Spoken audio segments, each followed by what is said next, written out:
Shall I join you to check if it works? Well, I mean, right now we'll figure it out quite quickly because of start broadcasting. Okay, we got Mushag joining us. Build a microphone. Hello, can you hear me?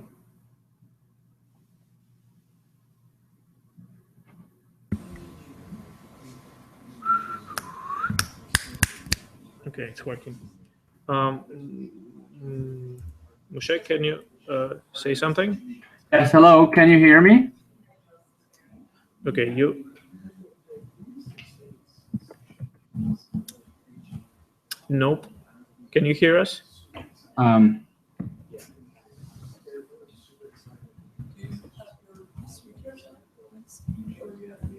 No, I've just. Can you say something now, Mushag? Yes, can you hear me now? No, I still can't hear.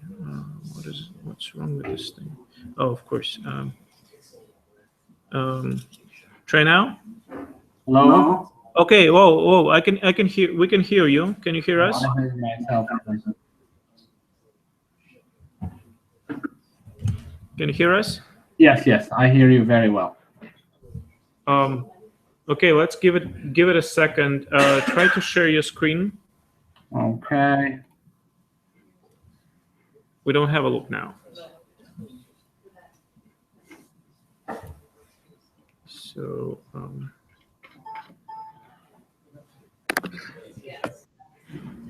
Is this working? it looks like. Okay.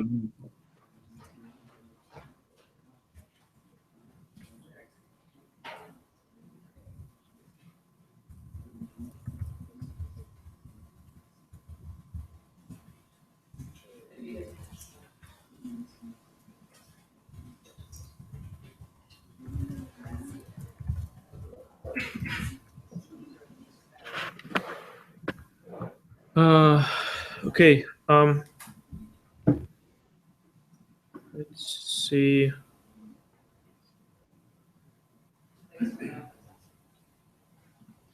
Okay.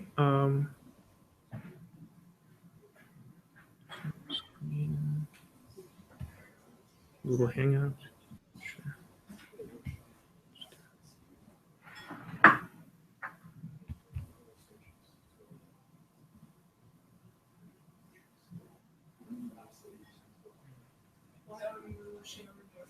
I'm not sure my screen. I'm trying to share Mushag's screen.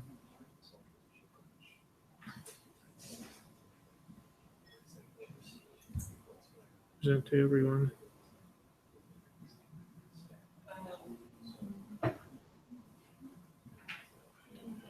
Okay, here he is.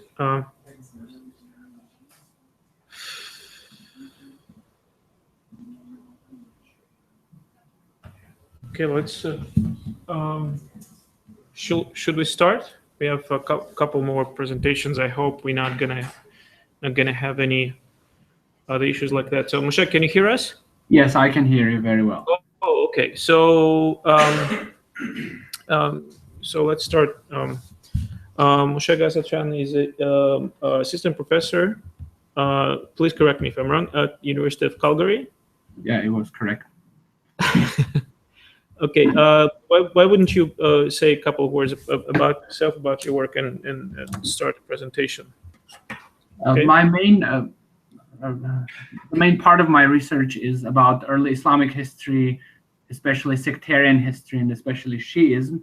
But I had this old interest in the history of Arabic language and about its relations with Iranian languages, especially Middle Persian and Parthian.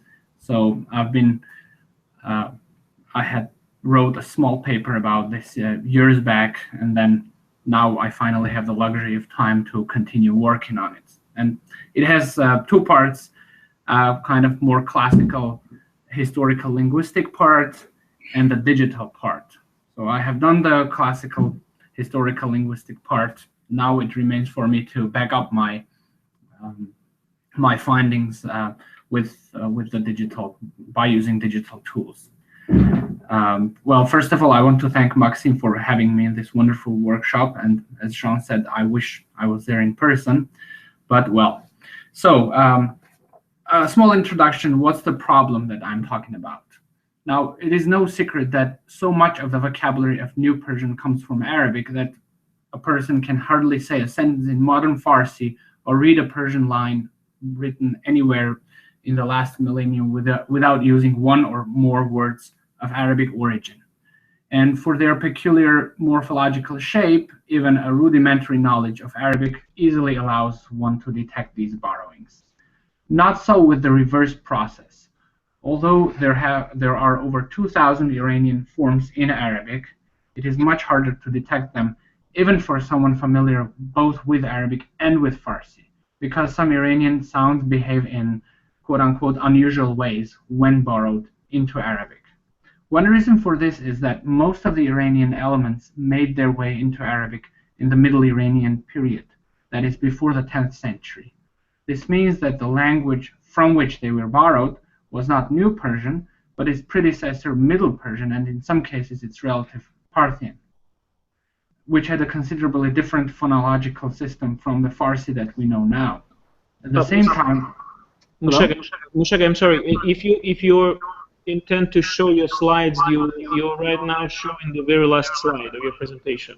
Oh, I can on my I can see that it's the first one. It's my name and affiliation, right? Or no? No, it shows the list of digital resources to be used. Okay, that's very strange. Let me. Is it the first one now? Yes, but it's not in the display mode. Oh, it's in display mode for me. Well, I can do it this way. Does this look okay? Can you please press start or something? Or F5. Start. F5. Oh, okay. Yeah. So please start F5. So what else? Try press F5 again. Or Five? function F5 if you're on Mac. Oh no, I am on PC. Okay. Not clicking on that. Press F5. Can you press F5? F5. Okay. Yeah. Work now? So your computer shows a presentation, right? It shows that it's full screen presentation mode. Yeah. Try to share. Go back to share a screen and share. Do share screen and share entire screen. Okay. No. I have this green button which says. Yeah. Yep. Okay. Share. Select share entire screen. Let me see. Where is it in the same row? It should be. When you click on the green button, it will ask you I see. which window to share. Gotcha. Okay, should be working now, huh? Okay, now start presentation. Okay. There you go. Okay, great. Sorry about that. So the reason for this unusual behavior is that most of the words that made their way into Arabic from Iranian language did this in the Middle Iranian period, when the sound system of Persian was different on the one hand, and the sound system of Arabic, classical Arabic, was different also, although we tend to read classical Arabic the way we read modern standard Arabic, but some sounds, some phonemes sounded differently. So, for example, this is an example of how it is difficult to identify an Iranian form in classical Arabic. Zeybak, Mercury, Middle Persian zivak, from the root ziv, to be lively, to live, etc. Or isbidaj, white paint, from spetak, or safid in modern Persian, of course. A second reason for the difficulty of detecting the origin of Iranian loanwords is the propensity of Arabic to assimilate these elements into its morphological structure, making them look like Arabic forms derived of trilateral roots. For example, a well-known word like rizq sustenance seemingly deriving from the Arabic trilateral root razaqa forms a number of derivatives just like any other such root, razaqa, razaq, istarzaqa, irtazaqa, etc. However, the word really derives from the Middle Persian rozik, from the word roz, day, meaning daily bread. The study of this quote-unquote unusual behavior of Iranian sounds has led me to do two things. Firstly, and I have already completed most of the research on this part, I look at the history of the sound system of Arabic, then of Middle Persian, then at parallel borrowings of Iranian forms into other languages, other contemporary languages, namely Classical Armenian and Syriac, because in some cases they preserve the original forms more faithfully and help us to understand the different spellings in Arabic. Then comes the digital part of my work, which I yet have to complete. To back up my hypotheses regarding the reasons for sound change, I plan to do a comprehensive digital search of all available Middle Iranian borrowings in Classical Arabic to see whether the earliest attestations of these borrowings in this language lend support to my hypotheses about the history of sound change. How exactly, I will elaborate more in a few minutes. So the most readily noticeable irregular spelling of an Iranian sound in Arabic is the rendering of the Middle Persian g with the Arabic letter jim. Although Arabic as pronounced today does not have an exact equivalent to this sound, there is no g except in the Egyptian dialect, of course, the Arabic k is much closer to the Iranian g in this articulation. Despite this, virtually in all cases, Classical Arabic records the Iranian g with the letter jim. For example, here, like danaj, wise person, from danag, jah, from the Iranian ga, javarishan, from the Middle Persian guvarish, jauhar, from Middle Persian gor, or modern Persian gohar, etc. The answer to the use of jim lies in the way the Arabic sound itself was pronounced at the time of the borrowing, on the eve of Islam, and perhaps until the 11th century. Several scholars have written about the articulation of this sound, of reflex of the Proto-Semitic g, all agreeing that it was closer in articulation to this very sound, to g, rather than being a j, which neatly explains why this sound would be spelled with the letter jim instead of some other letter. The next example of an irregular spelling is the spelling of the Middle Persian suffix ak. We see that it is spelled in two different ways, with aj and with ak. For an answer as to why the Iranian suffix is spelled in two different ways in Arabic, we must look at the history of Middle Persian itself. Now, the suffix in Middle Persian is the reflex of Old Persian aka, and in Middle Persian it went through several stages. First it was ak with a voiceless k, or a k. Later on it became voiced ag, and in New Persian it lost its last consonant, becoming in Classical Persian a, and then in Modern Persian e, like bande, for example, in Classical Persian banda. In Middle Persian it was bandag. For example, here we see the example of the development. Old Iranian aka, then ak, ag, ag, there was a stage with ag, and then a and e. That the earlier variant of the suffix was voiceless may be demonstrated by the fact that the numerous Armenian borrowings, which have been attested before the 7th century, that is earlier than the Arabic ones, have the suffix with a voiceless k. For example, kandak, which is a sculpture, in Arabic is khandak, and spitak in Arabic is fidaj with a g. That it later became voiced is seen firstly in the way it is reflected in later Arabic borrowings, where it is spelled with a jim. And secondly, echoes of the voiced form ag are found in several archaic plurals that survive in New Persian, like in these fereshte, fereshtegan, because it was freshtag, or bande, bandegan, bandag, or parande, parandegan.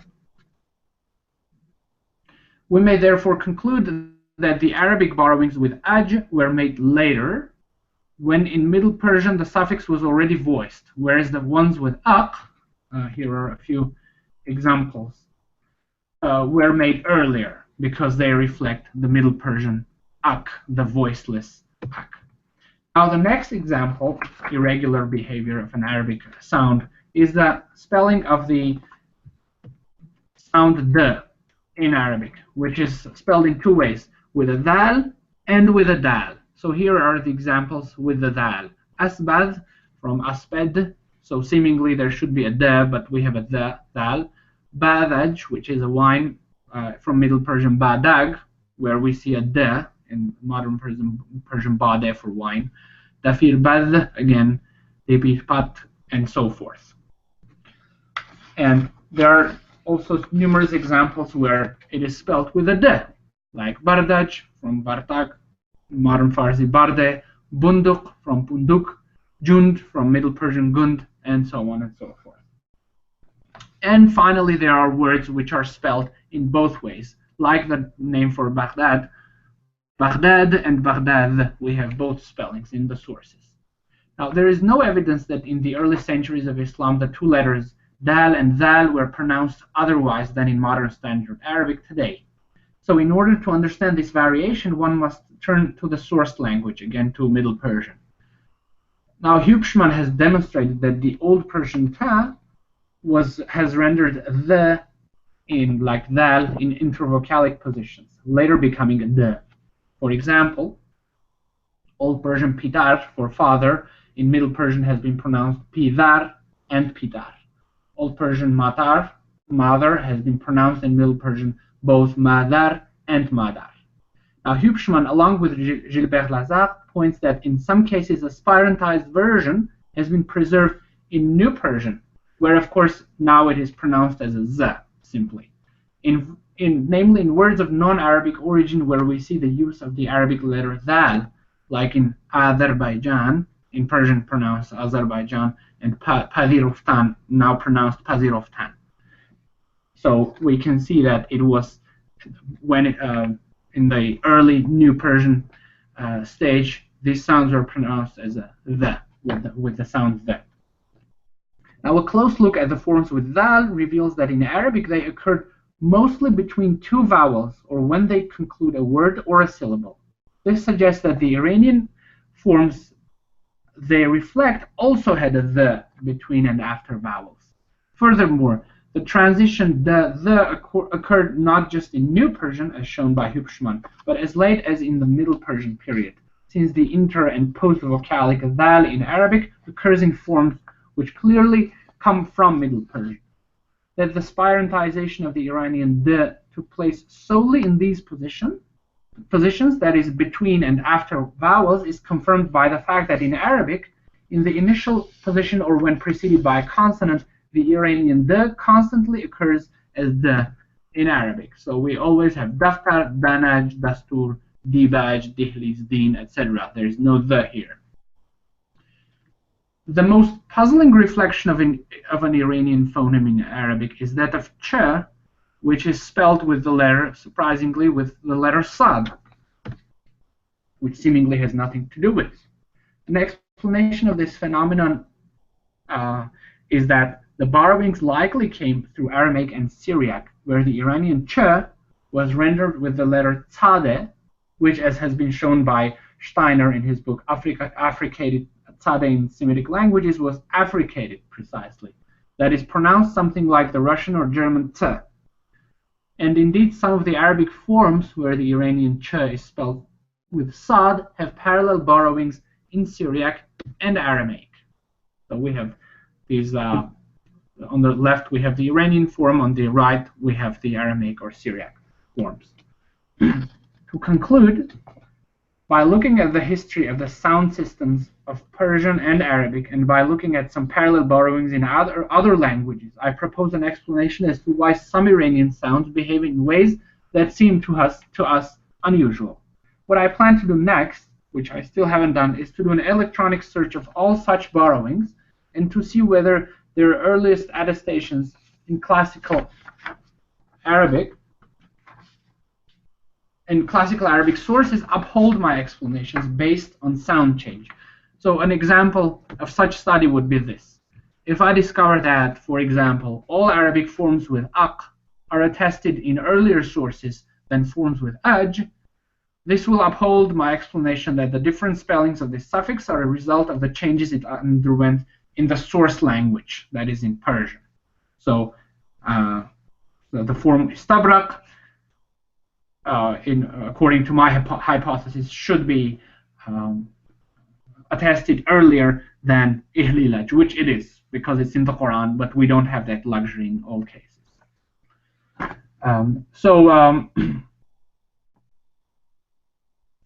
This part of my research is still in the making, and I'm now compiling a list of electronic databases which I can use to do the search, and I would welcome any suggestions or any feedback. So here are the sources I plan to use. Thank you. Okay, thanks so much, Moshe.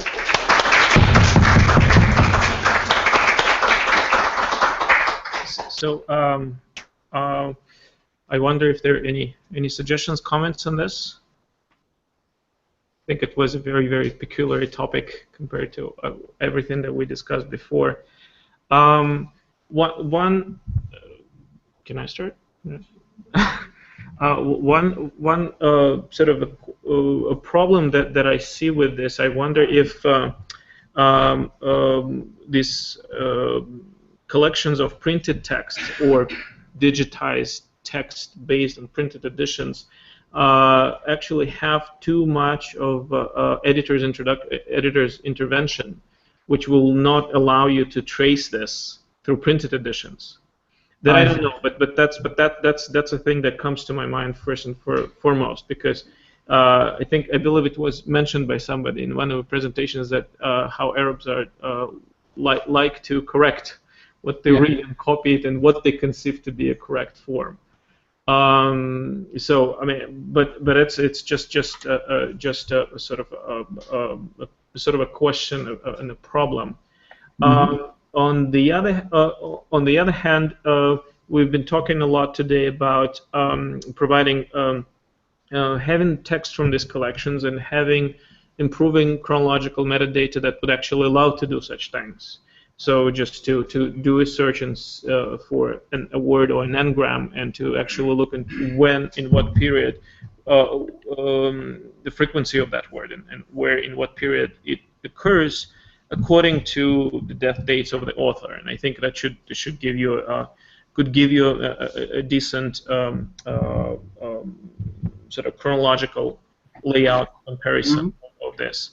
Another suggestion that I have is if you have this very clear description of all this orthographic and phonetic changes, one tool to consider would be regular expressions, where you can sort of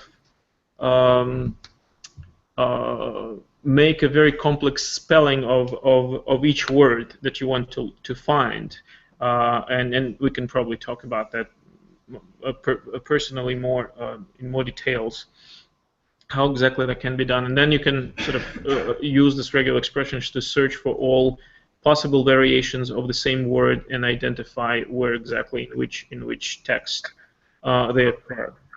But the problem, I think, the biggest problem is having this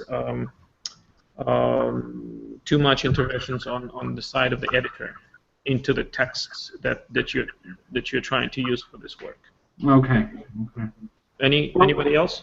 But nonetheless, if you have an archaic spelling, then that's still evidence. Fair enough. The reverse is not evidence if there's a modern spelling. But if you have an archaic spelling.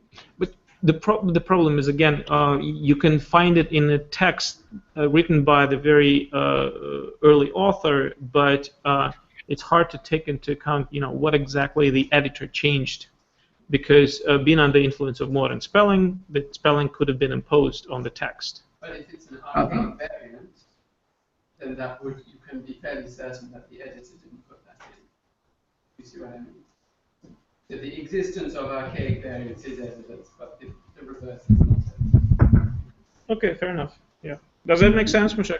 I would like to add that yes, in some cases, editorial intervention is a problem, like with dal and dal. Of course, a modern editor is likely to omit the dot of the dal and make Baghdad Baghdad instead of Baghdad. So for that, we have to go to early manuscripts or whatever. But in other cases, there is nowhere to correct the word, nothing to correct the word into, like in case of us, for example, which comes from the Persian Gutch. A modern editor is not likely to know the origin and therefore not likely to correct the word. Or istabrak or barnamaj. These are the words that have been used for centuries in Arabic. So for a modern editor, that's just the way they are. So in some cases there is the danger, but in most there isn't. Yeah. Okay. Then I guess it's definitely.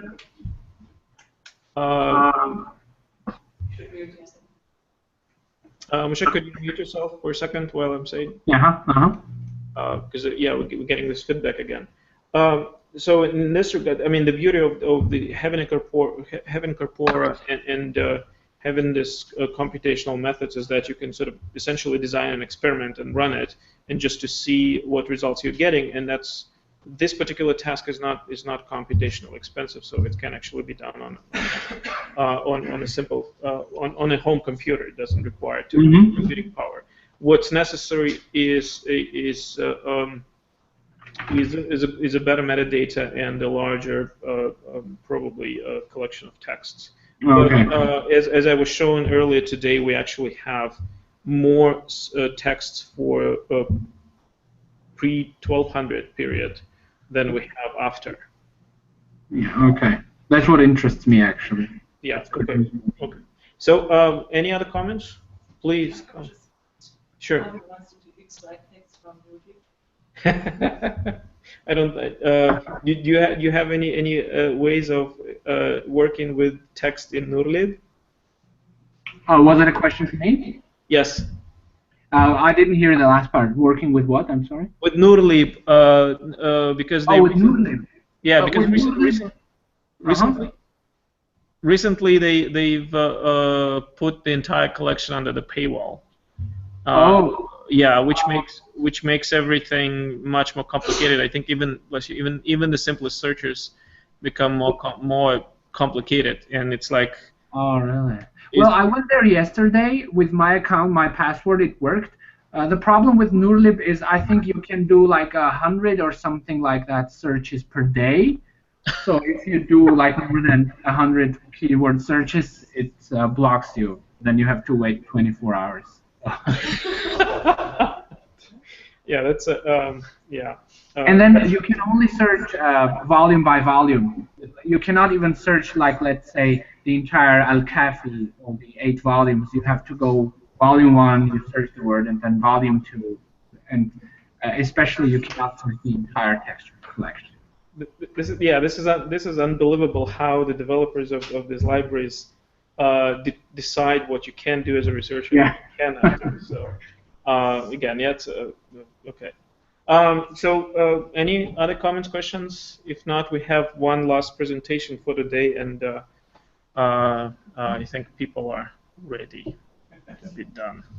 So thank you so much, Mushak. You of course welcome to stay online and comment on the following on the next presentation. Thank you so much, Maxim. Thank you so much. Okay, we have.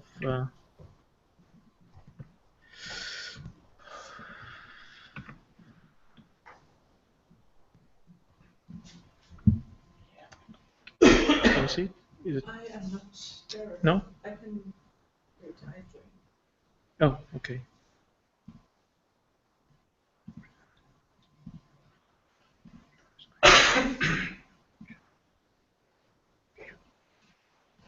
No?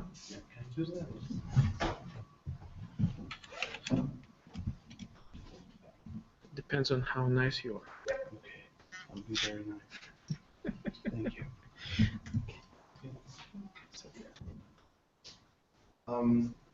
Good evening, everyone.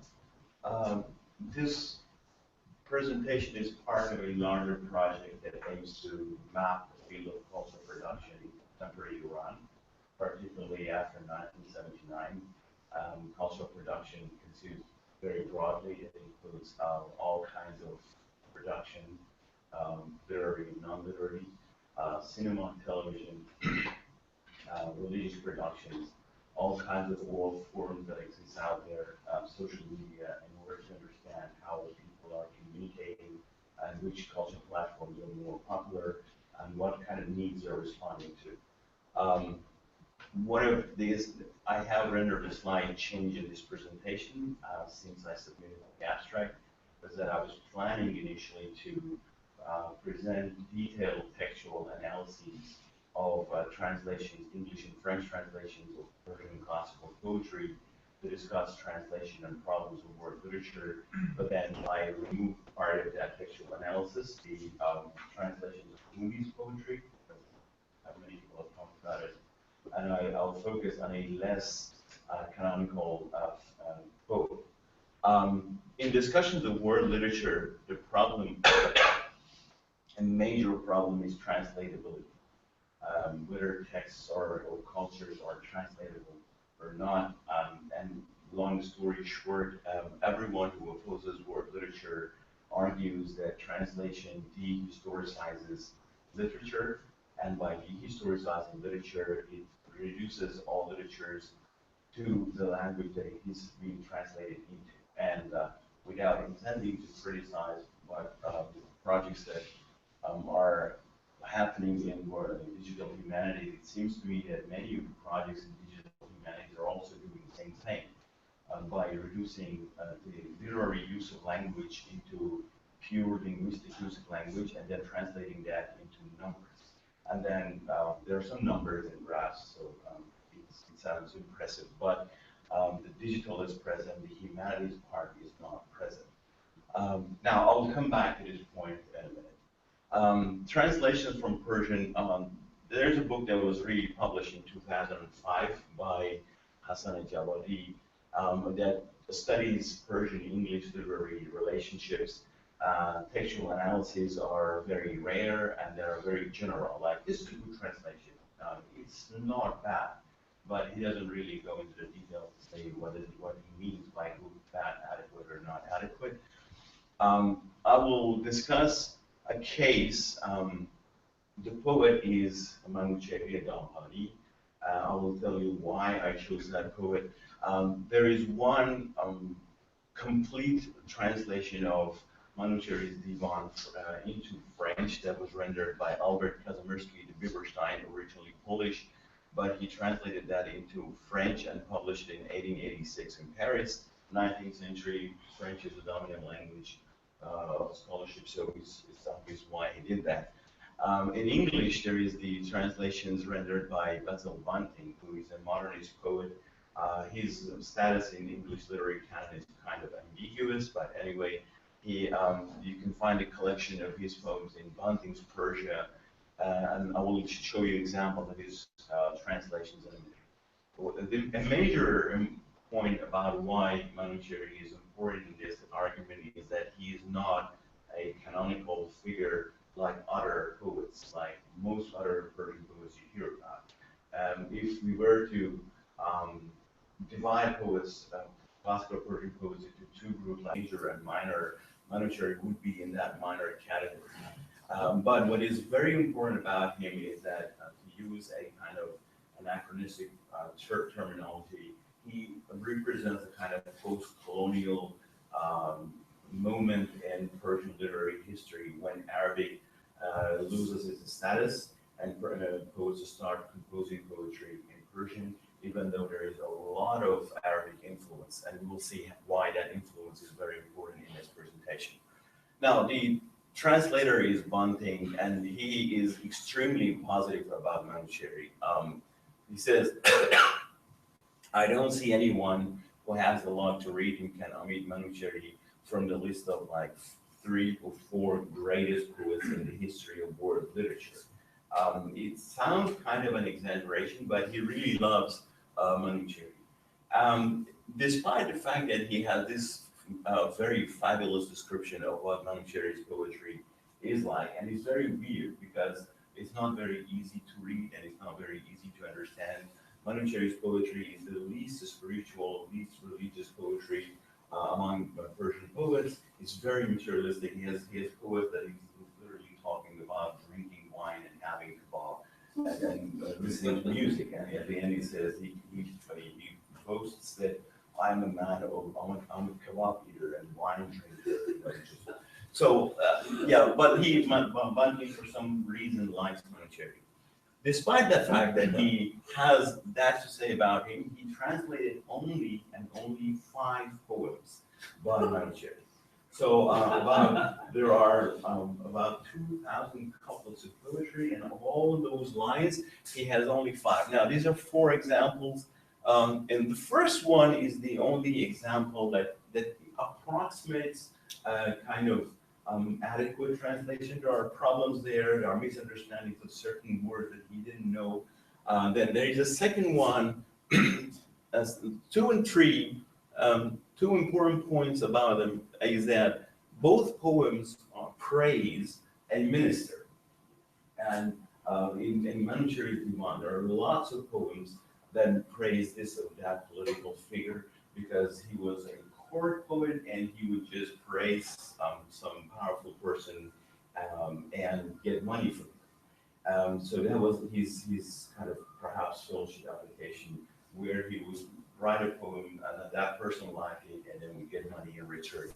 And then the 4th poem is a highly satirical poem, and the whole weight of the satire in the poem relies on one couplet, but that is absent from the final translation. So if you read it in Persian, the lover who has been dumped by the beloved is mocking the beloved, whereas the English translation is a romantic love poetry in the sense of, oh my God, why did you leave?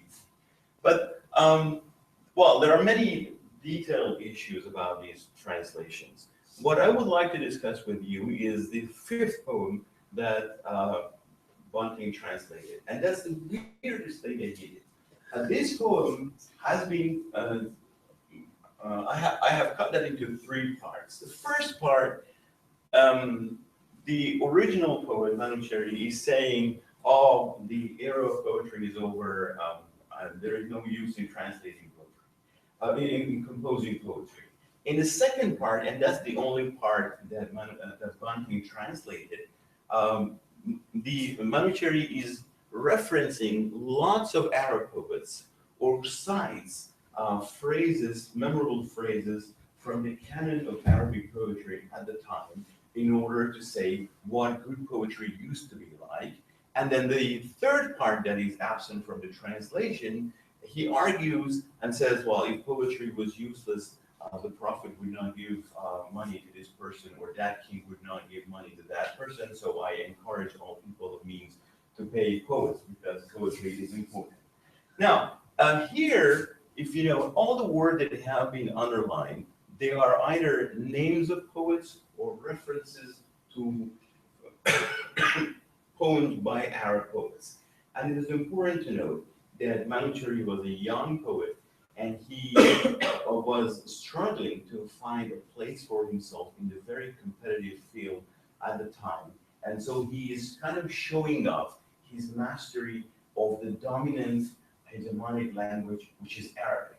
So by referencing all these poets, he's claiming knowledge of the dominant literature of the time in order to establish himself as a poet who is progressive, who has all the knowledge that is necessary to establish him as a poet.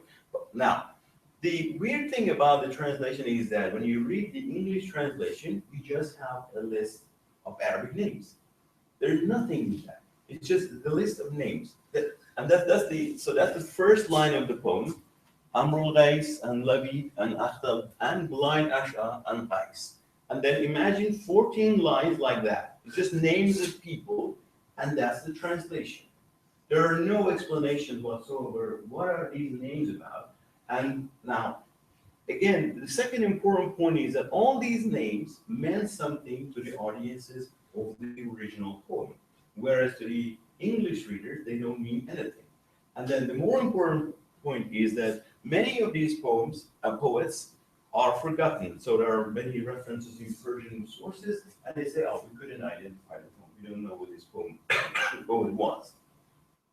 So linguistically, there are massive deletions from the poems that Banting has translated. He condenses lines, he combines them with each other. There is a radical transformation in poetics. For instance, when a poem is satirical, he removes the satire from the poem. It's not satirical anymore. Or, for instance, in terms of aesthetic, there's a relationship between the poetry, and political power, and institutions of power. It was clear that the poet would praise, and in return, he would be sponsored by people who have power. But then Banting removes all those praise parts from poems and says this is clean romantic poetry. So the translation is even aesthetically changing the word. And then ideologically, there is a disagreement between the poet and the translator between the idea of patronage, what patronage is or should be. So do we call the final product translation proper? Can we cite that? Can we use that? Is it possible to use that in digital humanities or not? Banting himself doesn't call them translations. He uses a very weird term, overdrafts. But the important point is that when studying translations, especially when it's a translation of classical Persian poetry by a modernist poet in 20th century, the habitus of the translator is very important in telling us how the translation was probably rendered. So there are these questions: who did that, how, where, what, and why did the person do that? So there are two types of translation. One is knowledge-based translation, like Brandon Nicholson translated Rumi from Persian into English. Is highly loyal, tries to be loyal to the original text, and then he adds 2 volumes explaining, providing extensive explanations about what these poems are about, explaining to the reader what that is. And that's exactly the same thing that Kazimierski does. So the original Persian version of Manucherry is less than 100 pages, but the fonts are really big.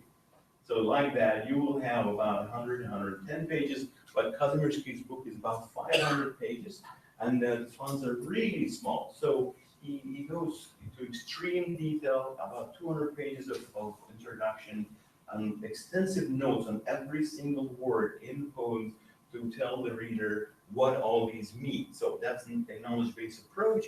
And then the creativity-based approach is that a poet or a translator reconstructs what they think was the original impact of the poem on them for the reader. And then that's where the translation becomes completely weird. Now, all the textual details aside, I wanted to tell you about the fluidity of the notion of word literature. The relationship between Manucherry and Arab poets was a time when Arabic was the language of language and literature. And so there was this huge impact and constant references to Arab poets and phrases from Arabic poetry. And whereas now all the literary networks are formed based on the networks that were encouraged or created by the rise of European modernity. Now, it's very rare, I think it doesn't exist, to find a writer who writes in Persian, but there are references to works by Arab poets or writers, contemporary Arab poets or writers. You wouldn't find anyone who wrote in the 20th century, after 1900, who references Arabic literature at all, or Turkish literature, or Urdu literature, particularly in prose. So word literature is not just a question of textual transfer, but it's also about the way that languages and institutions are related to each other. And the fact that digital humanities seems to ignore all these historical issues on the one hand, and also power plays between various languages on the other hand, and reduces the literary use of language into linguistic use to create a list of numbers, that seems a bit strange. And then the case of Kazimierski. Kazimierski translated Manucherry, but he also translated the Quran. But his translation of Manuchehri is totally forgotten in history. And then the thing is that there is, when one language rises, either regionally or globally for various reasons, but these rise of one language is supported by political and economic impact of the language. The horizon of world literature and the canon of world literature that we have changes completely.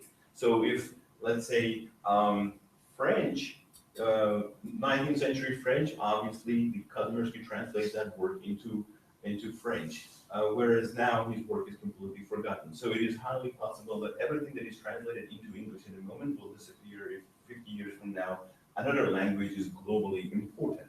And this means that the relationship between Persian studies and world literature, as far as the humanities part of digital humanities is concerned, is that if you think about it, in May 2015, the special issue of the Iranian Studies Journal was dedicated to the Shahnameh as world literature. It's a very pompous title, but when you go through the pages, there is no trace of the world.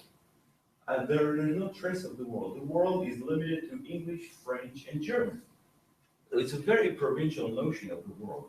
There are no references to what existed before Shahnameh. There are no references to what exists of Shahnameh in other non-European languages, and also what happened to it after in contemporary society. How many people actually read that? So, given the fact that we're dealing with various issues, for instance, the rise of retrograde nationalism in Iran at the moment, this kind of special issue sounds sadly ill-timed. For whatever reason, they just wanted to add fuel to the discourse of nationalism. So what I'm suggesting is a decentralization of Persian studies to go beyond Persian English, Persian French, and Persian German as the language pairs of work. There are no studies of Persian Japanese, Persian Korean, Persian Chinese, direct, even take Persian and African context.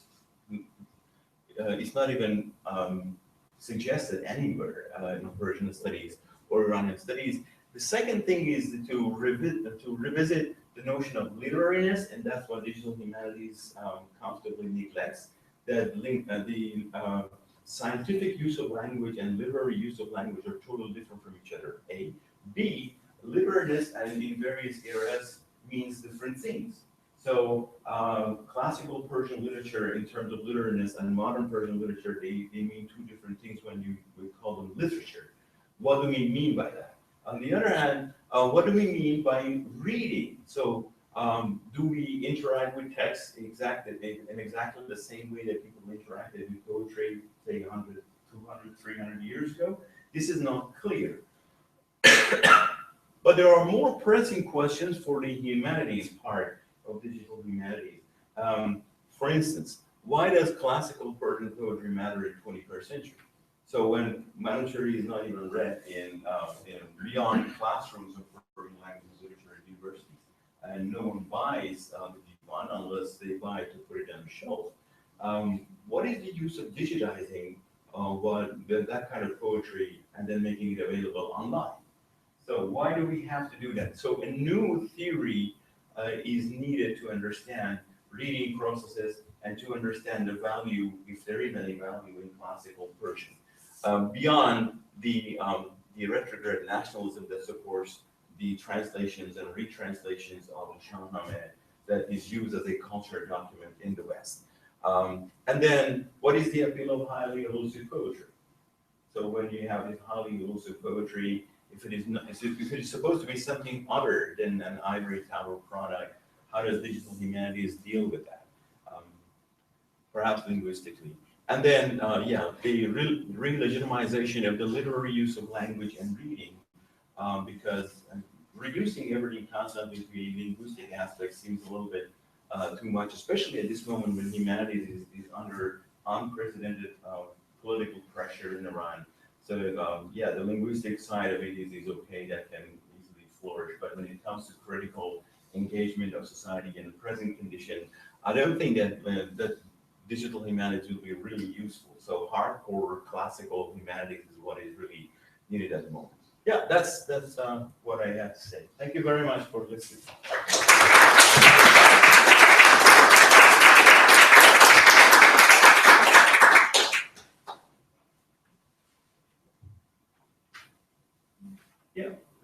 So you made the case that digital humanities doesn't sort of address the literary nature of literature. Are you thinking of anyone in particular, or any particular scholar or project that you're thinking of there? Well, I'm partly familiar with what, for instance, Frank Moretti and his team are doing at the Literary Lab at Stanford. And then they organized a conference last year. I think it was in April, where and they invited many people, mostly from U.S. institutions, and they discussed the works. The work is on literary texts, but it's not clear how that will contribute to a critical engagement of literature at the present moment. So the reevaluation of everything that we know as literature is not there. Some of the findings are interesting, but I don't see how that will help us reclaim literature in the digital age. And then the thing with digital humanities is that, so if everything that people are doing on literary texts, if they did it on texts that are discussing chemistry, we call it digital chemistry. And then if like digital mathematics, because we're dealing with texts that are mathematically oriented, right? So then that hardcore classical critical function of humanities, it's not yet clear to me, but maybe people will discover ways of using all the findings to. Well, the problem with such approach, I see is that, of course, they have their own set of questions that probably, probably just be different from what you have in mind, right? And I think that the best way to figure out whether digital humanities is that good in this regard is actually to try to find a way how you can answer your own questions.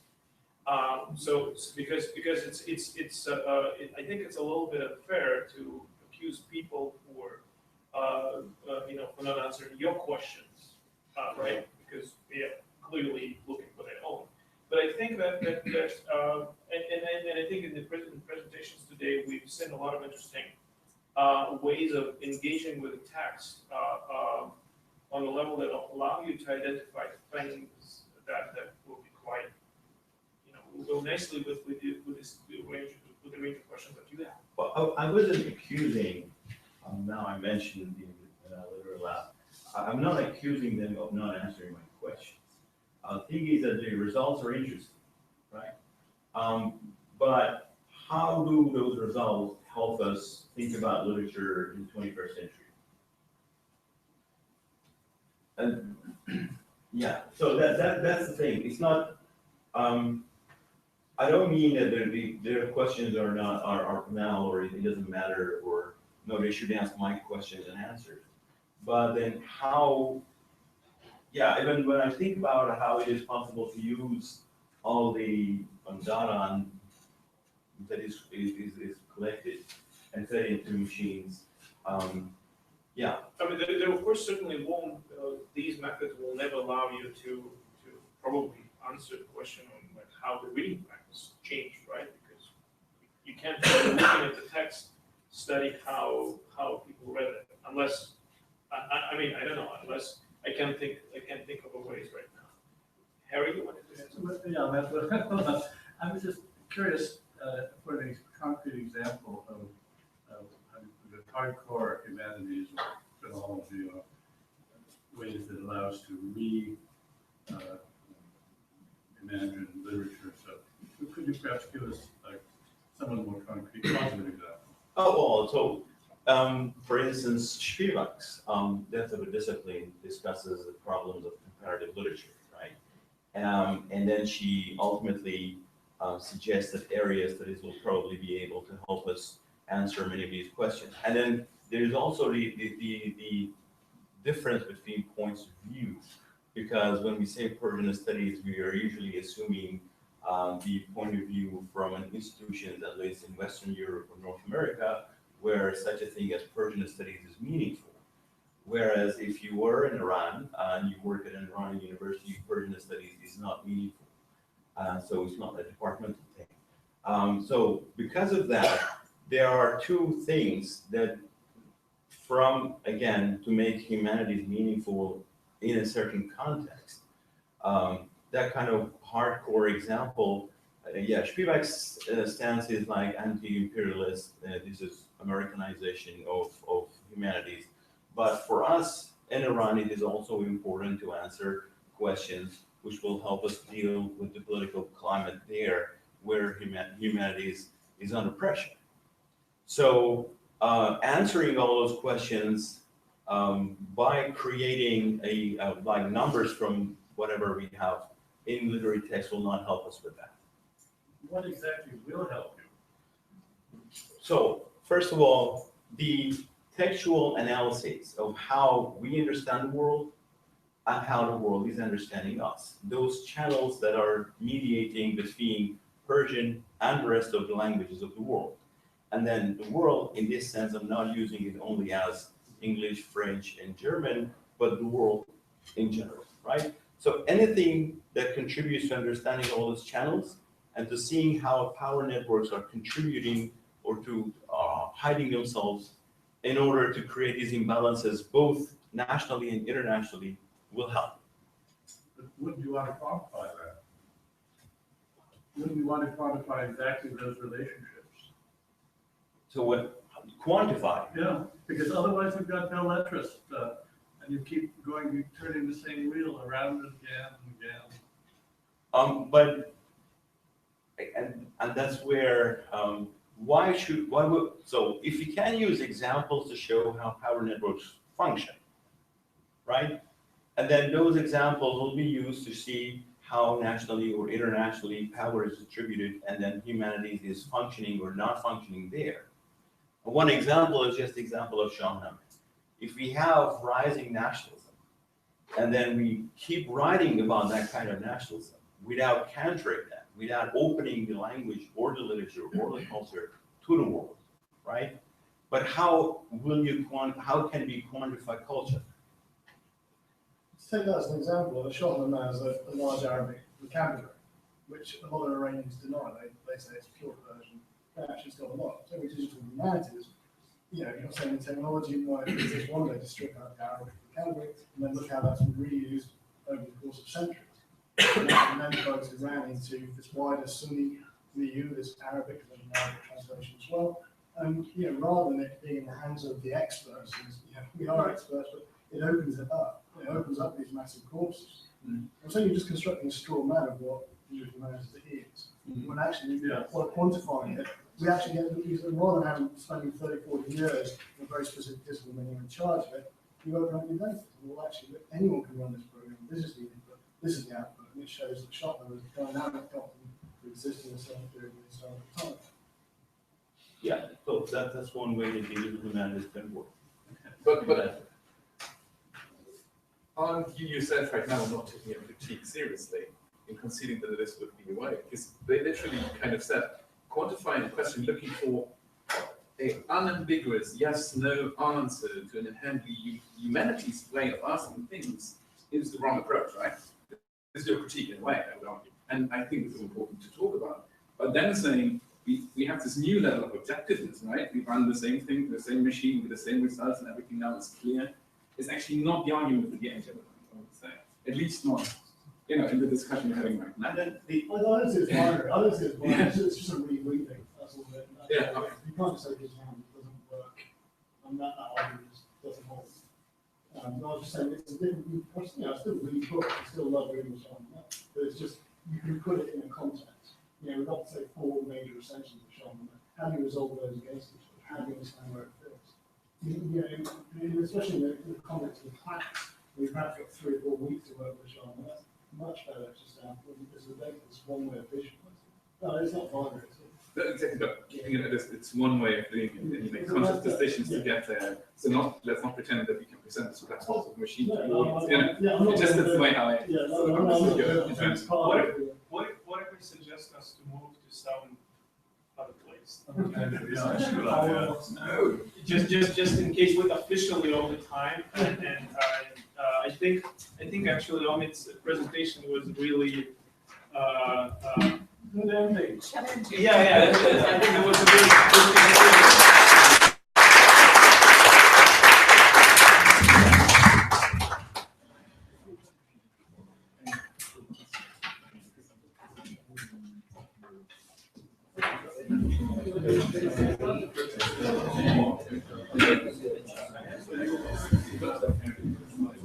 Chuck, can you hear us?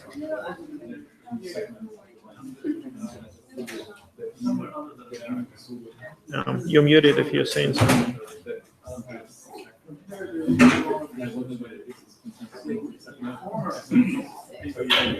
Yeah.